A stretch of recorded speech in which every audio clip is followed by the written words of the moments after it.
What's up, everybody? Jason from Jason's Exotic Reptiles here. Today I'm going to cover a topic that I've been getting a lot of questions of on Facebook. So I recently posted a lot of pictures of what I'm calling, or what is called, a Kraken Boa. And me personally, I don't know a lot about it, other than that I have Kraken in my collection. So to give you a little backstory, I think that's the best place to start. I'm going to do my best to try to explain it to you guys, but we'll see. Because again, I don't know a lot about it. I think the people working with it don't know a lot about it. And if you ask the handful of people that have it in their collection, they're all going to give you a different opinion on what it is, what to look at. They're all going to be similar opinions, but they'll be slightly different. So this boa I have here is what I believe to be a hypokraken. To start this off on how Kraken came to be and where it started, is originally, my understanding is New England Reptile Distributors at Plastown, New Hampshire, had a group of boas. There was a guy breeding there, Scott Seavey from Seavey Exotics, and he was breeding boas for Nerd. They were breeding all these boas. Everything went well. Scott did his own thing, and then years later, he produced what appeared to be Super Kraken. And I could be getting this a little bit messed up, but he was producing all these kind of funky looking boas, and then from there he produced a Super Kraken. So it was either him or a guy, Jason Chapman, out of New Hampshire. I'm not sure the actual name of his breeding business, at least anymore, but he produced what was a Super Kraken. And a Super Kraken is essentially a patternless boa with these side medallions on it. So take a boa, wipe it clean, put these little triangular side medallions. It's a really cool looking snake, and that was then sold to Da Vinci Reptiles, Rich Da Vinci Reptiles out of Florida. And he has continued that project. Both Scott Seavey and Da Vinci Boas have really worked with it. Also, JPC Boas, Joe from JPC Boas, has a lot of this in his collection. And I think at this point, we're all just trying to figure out what it is, what it does, how it breeds, how it interacts as you continue breeding it down the line.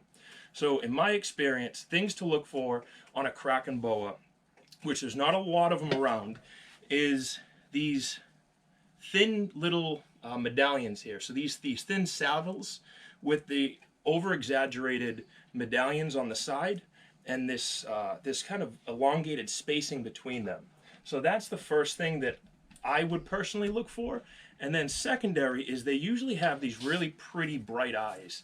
Kind of overall clean pattern snake, pretty bright eyes, and these weird funky looking side medallions.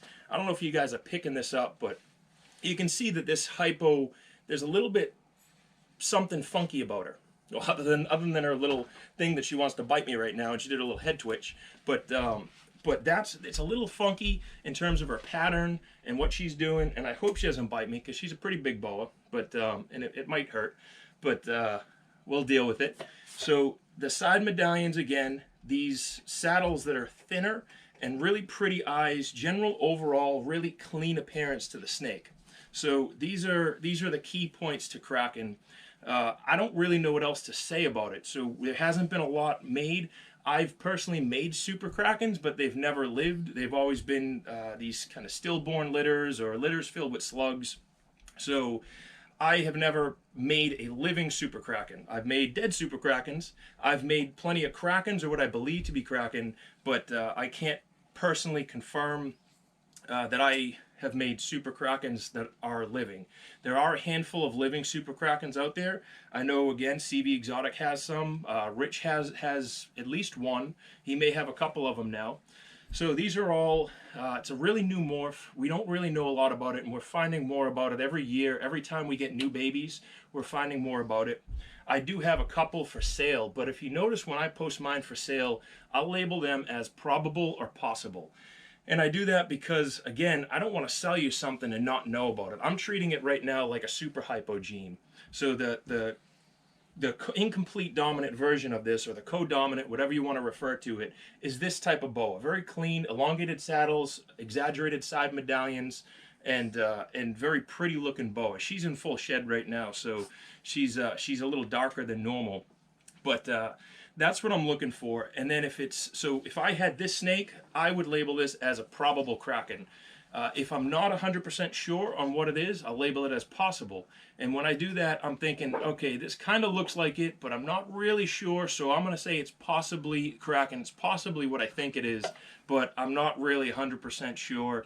When I label something as probable, I'm saying this is pretty damn close to it. It probably is Kraken. I would bet money on it that it is, and that's why I would price it accordingly. You will see a lot of people posting them as Kraken or not, and I don't necessarily agree with that, but that's what they're doing. I think it's more of like a super hypo. Again, until you breed it, you can't really prove it out to say it is or it isn't, specifically because boas in general, or snakes in general, will inherit traits of the parent. So I could have a litter like this, and half of them could look like this adult. Some of them could show some kind of trait like the adult. Unless it was hands down, came from a super Kraken, and all the babies were Kraken, I personally wouldn't label it as that. But again, to each their own, and hopefully this video cleared up a couple questions for you. I don't know if it did, if it didn't, but give me some comments. Let me see your feedback. Maybe we'll do a follow-up. I'd like to get some of the guys who really worked with this and have a better understanding on video. So I might try to go to an expo, pull some of those guys into it, have them talk. Maybe I'll get Jason, who made the original first Super Kraken. I might get him to try to talk if he's willing. So we'll see what happens. Again, keep the videos coming. I appreciate you guys following, subscribing. Hope you enjoyed the video. Hopefully found this helpful, and we'll keep them moving. Thanks, guys.